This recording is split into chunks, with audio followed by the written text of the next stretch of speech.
छोटे से गांव में रोहित नाम का लड़का रहता था। रोहित हंसमुख और मददगार था, लेकिन एक बुरी आदत ने उसकी जिंदगी उलझा रखी थी।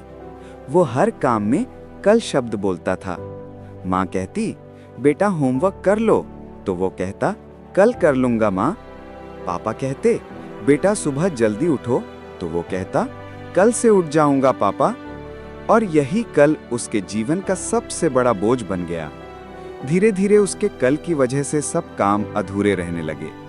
उसकी कॉपी अधूरी, बस्ता बिखरा और दिमाग सुस्त रहने लगा। दोस्त भी मजाक उड़ाते, अरे रोहित, तू तो कल वाला लड़का है।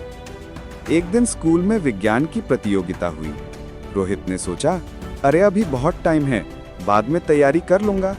लेकिन जब प्रतियोगिता का दिन आया तो उसे कुछ याद ही नहीं था। क्लास के सामने उसकी हंसी उड़ गई। घर जाकर वो बहुत दुखी हुआ। शाम को वो अपने दादाजी के पास गया, जो अपने जीवन में बहुत अनुशासित व्यक्ति थे। दादाजी ने पूछा, क्या हुआ बेटा, इतना मायूस क्यों है?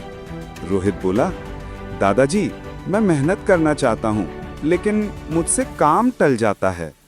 दादाजी मुस्कुराए और बोले, बेटा, मैं तुम्हें कहानी सुनाता हूँ, शायद इससे तुम्हारी आदत बदल जाए।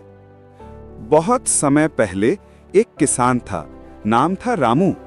वो हर रोज खेत जोतने की सोचता, लेकिन हमेशा कहता, आज बहुत गर्मी है, कल चलूंगा। इस तरह दिन बीतते गए और जब बरसात आई तो उसके खेत में घास उग आई।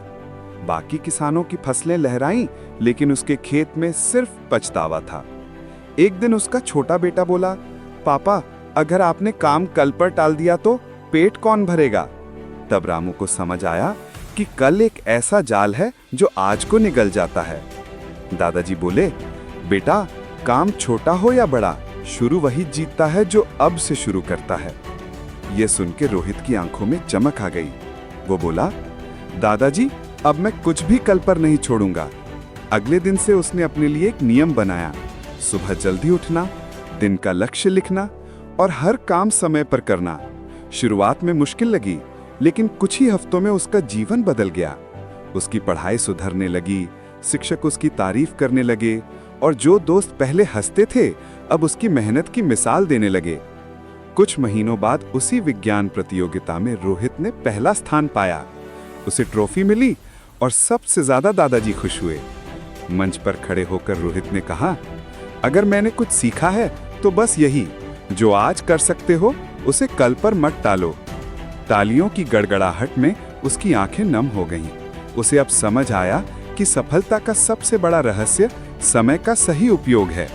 और उस दिन के बाद गांव के बच्चे उसे रोहित टाइम वाला कहकर बुलाने लगे, क्योंकि उसने अपने समय को जीत लिया था।